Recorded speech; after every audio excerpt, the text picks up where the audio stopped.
পৃথিবীর সবচাইতে ক্ষমতাধর দেশ নির্ভর করে দুইটা জিনিসের উপরে। একটি দেশকে ক্ষমতাধর হওয়ার জন্য দুইটা জিনিস কম্পালসারি। একটা হচ্ছে অর্থনৈতিক প্রভাব, আর একটা হচ্ছে পারমাণবিক প্রভাব। কথা বলেন ভাই, অস্ত্র তস্ত্র যা আছে এটার একটা প্রভাব লাগবে, এটার একটা প্রভাব লাগবে, ঠিক না? এই অর্থনীতিটা নির্ভর করে 80% খনিজ সম্পদের উপর। যেমন আমাদের বাংলাদেশ হচ্ছে গ্যাসের খনিজ সম্পদ, আলহামদুলিল্লাহ বলবেন না? যদিও দুঃখের বিষয়, হয়তো আমরা ওই সরঞ্জাম যখন বিদেশ থেকে আনতে যাই, বিদেশিওয়ালা আমাদেরকে একটা শর্ত লাগাই দেয়, ঠিক আছে আমরা উত্তোলন করে দিব, 60% আমাদেরকে দিতে হবে,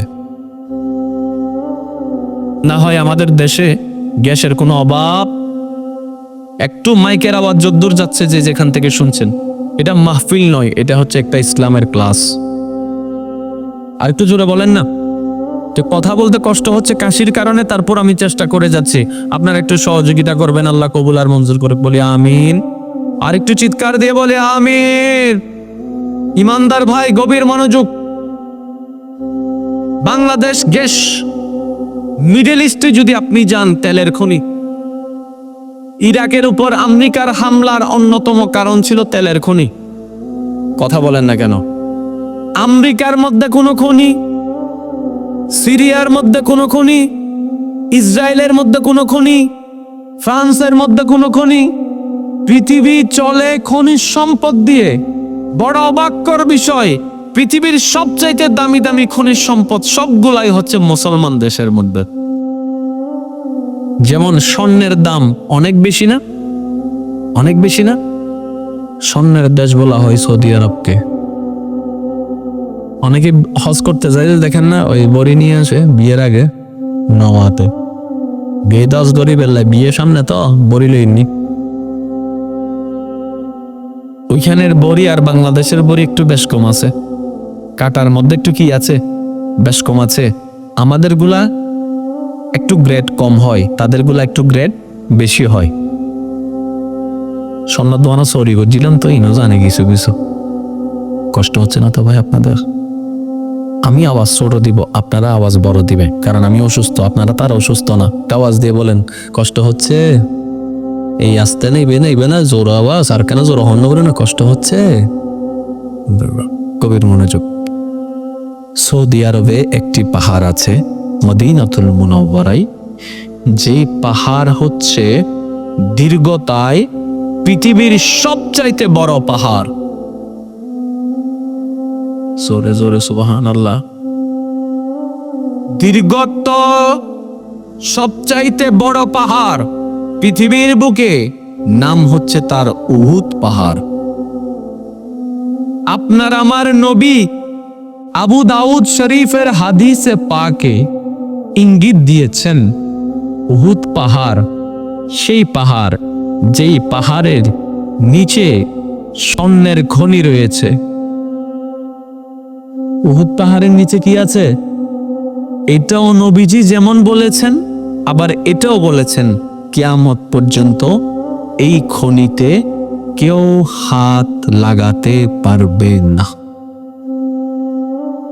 সংবাদও দিয়েছেন, কেউ লাগাতে পারবে না সেটাও জানিয়েছেন। আর একটু জোরে বলেন না রে ভাই। যারা মদিনাতুল মুনাওয়ারা, মদিনা শরীফ গিয়েছেন, আমার ভাইয়ের আমার চাইতে আরো ভালো জানে, মদিনা শরীফ থেকে অনেক দূরে একটি জায়গা আছে যেখানটার নাম বলা হয় ওয়াদিয়ে জিন। ওয়াদিয়ে জিন আছে না? এই ওয়াদিয়ে জিন হচ্ছে এমন একটি এরিয়া যেখানে গাড়ি চলার জন্য ড্রাইভার লাগে না, এমনে চলে। আরো জোরে বলেন না। উপর থেকে যদি পানি ঢালা দিয়ে নিচের দিকে পানি ফেলি, তাহলে পানি উপর থেকে কোথায় যাবে? নিচের দিকে যাবে। ওয়াদিয়ে জিন পৃথিবীর বুকে এমন একটি স্থান, আপনি পানি উপর দিয়ে ডালবেন, পানি নিচে পড়বে না, ঠিক উল্টার দিকে যাইতে থাকবে, উল্টার দিকে যাইতে থাকবে, উল্টা দিকে যাইতে থাকবে, যেটার নাম হচ্ছে কি ওয়াদিয়ে। আমার কথা বিশ্বাস করার দরকার নেই, আপনার ইউটিউবে যাবেন, মোবাইলে ওয়া দিয়ে জিন লিখবেন, জায়গাটা চলে আসবে, আপনি নিজে সচক্ষে দেখবেন। এসকেলেটর চিপা লাগে না, গাড়ির স্পিড 120 পর্যন্ত উঠে যায়। জি, গাড়ির স্পিড 120 পর্যন্ত উঠে যায়। বিজ্ঞানীরা এত বছর গবেষণা করেও এটার কারণ খুঁজে বের করতে পারে নাই যে কি কারণে হচ্ছে। তাহলে পৃথিবীর বুকে এখনো পর্যন্ত এরকম আশ্চর্য কিছু জিনিস আছে যেটা বিজ্ঞানীরাও আবিষ্কার করতে পারে নাই। সচক্ষে দেখছে পানি উল্টা যাচ্ছে, সচক্ষে দেখছে নিউটনে গাড়ি স্পিডে চলছে, সচক্ষে দেখছে এসকেলেটর চাপা ছাড়া গাড়ি স্পিডে চলছে, কিন্তু কারণ কি জানতে পারছে না। শেষ পর্যন্ত 2006 সালে একজন বিজ্ঞানী কোন রকম একটা মানুষকে বুঝ দেওয়ার জন্য কথা একটা বলছে, ম্যাগনেটিক শক্তি। কি শক্তি মানে হনরম বুঝবো মাতে মেনছে। আর আগে আর গবেষণা করতে চাইতে না, কারা জিল্লে বুঝদি আর মাইনি দেরি, ঠিক না ভাই? ঠিক। তাহলে দেখেন, চোখে দেখা যায়, গবেষণায় এখনো কারণ খুঁজে পাওয়া যায় নাই। আল্লাহর সৃষ্টি জগতের একটা জায়গা ওয়া দিয়েছেন, নির্দিষ্ট কিলোমিটার পর্যন্ত এই অলৌকিক কাণ্ড ঘটতে থাকে। কিলোমিটার শেষ হয়েছে, নির্দিষ্ট সীমা পার হয়েছেন, গাড়ির স্টার্ট অটোমেটিক অফ হয়েছে, পানি আবার স্বাভাবিক, লোহা আবার স্বাভাবিক, সব আবার স্বাভাবিক, জায়গা তো জায়গা, মাটি তো মাটি। কিরতি বুঝলি কেমনে? কই এখানে সীমাটা আল্লাহ পাকে করে দিয়েছেন, আল্লাহ পাকে করে দিয়েছেন, করে দিয়েছেন। আমি বুঝাতে চাচ্ছি আমার স্কুল, কলেজ, ভার্সিটি, মাদ্রাসার ভাইদেরকে এমন একটার ঘটনা যেটা দুনিয়ার সচক্ষে সবাই সচক্ষে দেখেছে, ইউটিউবে এসেছে, বিজ্ঞানীরা ব্যর্থ, এখনো পর্যন্ত সঠিক সন্ধান বের করতে পারে নাই। এটা তো একটা ওয়া দিয়ে জিন, জায়গার নাম, একটা পাহাড়ের স্থান, একটা বালির স্থান। আপনার আমার পক্ষে তাহলে কিভাবে সম্ভব সেই নবীকে চিনা যিনি আল্লাহর হাবিব? How can possible? এটা তো অসম্ভব। নবীকে চিনা, নবীকে বুঝা, নবীকে পরিপূর্ণ জানা অসম্ভব। আর একটু জোরে বলেন না রে ভাই। আপনাকে সবচাইতে ভালো চিনে কে? আপনি বলবেন আমার বন্ধু। মানুষ মরে গিয়ে ভালো বেগুন। মানুষ একজনকে কে ভালো চিনে? বন্ধু। বন্ধুর চাইতে ভালো কিন্তু কেউ? এমনও অনেক বিবাহিত এখানে আছে, তার বন্ধু তারে যেমনে চিনে, যতটুক চিনে, বউও তারে এতটুক চিনে না, আছে না? আবু বকর সিদ্দিক হচ্ছে আমার নবীর বন্ধু। আর একটু জোরে। কেমন বন্ধু? মক্কা থেকে ছেড়ে চলে যাচ্ছেন হিজরতে মদিনায়, সিদ্দিকে আকবরকে সাথে রেখেছেন। গারে হেরাতে অন্ধকার রুমের ভিতরে, গুহার ভিতরে সাথে রেখেছেন কাকে? সিদ্দিকে আকবরকে। সিদ্দিক আকবরতে বন্ধুত্বটা এমন, শুধু মুখে নয়, প্রমাণ দিতে গিয়ে নবীজি এমন ভাবে প্রমাণ দিয়েছেন, তা কিয়ামত পর্যন্ত নবীজির সাথে শুয়ে থাকার জন্য সিদ্দিককেই কাছে রেখেছেন। এত ক্লোজ বন্ধু।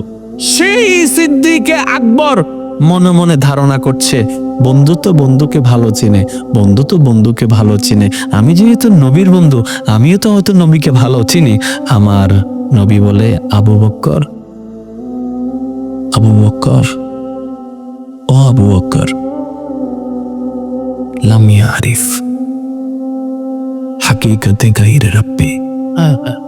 আমার হাকিকত, আমার আসল রহস্য, আমি আসল কে, আসল আমি কে, আসল আমার চেহারা কি, আসল আমার মর্যাদা কি, আসল আমার মর্যাদা কতদূর, আমার আল্লাহ ছাড়া দ্বিতীয় আর কেউ জানে না।